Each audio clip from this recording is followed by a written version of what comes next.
Current affairs commentator Einar Tangen from Beijing.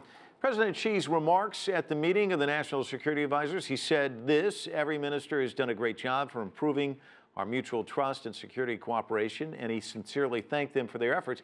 No indication really of the tension between China and India. How did the presence of the National Security Advisor from India affect things, or did it?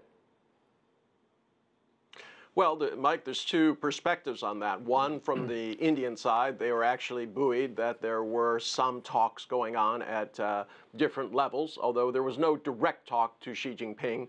The envoy was just present at a meeting that Xi had with all of the other envoys. From the Chinese side, there's still an insistence, and I think it's very firm, that the Indian troops have to be removed from that area in order for there to be any kind of long-term talks to resolve the situation.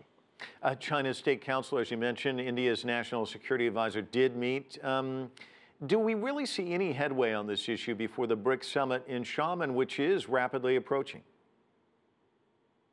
Well, I have to understand, both sides have kind of backed into a corner. China cannot agree to have negotiations while they perceive foreign troops are on their soil. From the Indians' point of view, they have to figure out some face-saving way to withdraw so that this issue can be resolved. The difficulty is, how do you arrange face on both sides prior to the BRICS summit? Both sides have much to gain from that.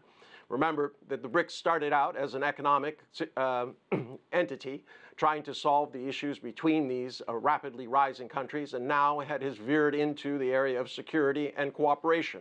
This is going to be a keynote as Xi Jinping tries to gather the world and make something out of it, as opposed to the kind of bedlam and chaos that we currently see. Einar, you and I have talked in the past, you know, the G20 summit, very successful in Hangzhou, the Belt and Road Initiative summit recently, the gathering in Beijing, also successful. Do you think this China-India row is perhaps being a problem during the September summit? And of course, there's other issues. You know, Michel Temer's got low approval rating in Brazil. He's got his own issues. Vladimir Putin's got this entanglement with the United States. How do you see this thing coming together? Well, it's going to be very difficult. As you can see, many of these are democracies, and they're suffering a little bit from the kind of populist push that people have. People are very unhappy the world over. There's a lot of change, driven mostly by technology. But that's not something that people understand, so they push other buttons, and right now they're saying that they want political change. Some of that is motivated by desire to anti-corruption and things like that. China is trying to lead the way. The difficulty is, every time Xi gets near a microphone, you seem to hear about a missile being fired off from North Korea, or there are background issues involving where India is going to stand vis-a-vis the US and China. So it's going to be a complex situation. China will have to think outside the box in terms of its approach to these issues. Several meetings held this week. What would you say are the highlights?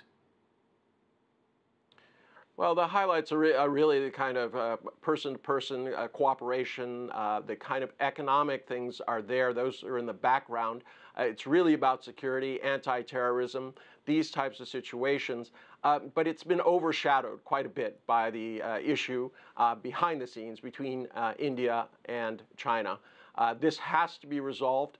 And as I said, it's just about saving face at this point so that things can get on at the next summit.